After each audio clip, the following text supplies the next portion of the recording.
Mga loves, for today's video, for the huros sa kamunggay. Kani pa lang akong nahuros mga loves.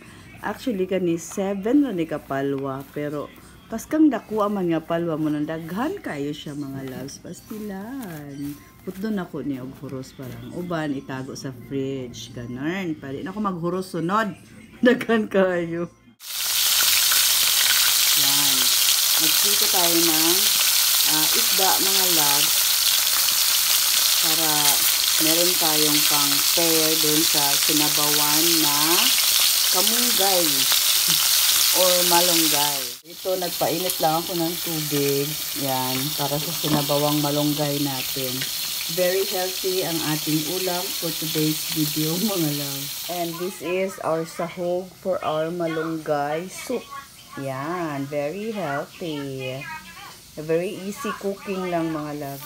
Bukal-bukal na siya mga loves. Ayan. Ilagay na natin itong sahog. Ayan. May pailaw na.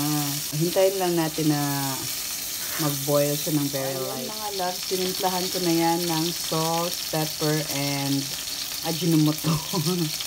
Silunod na natin yung ating malunggay. Uhuy.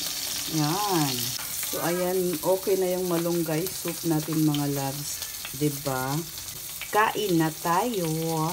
That's all for today's video mga loves. See you all in my next one. Be blessed and be a blessing to others. Bye, bye, bye!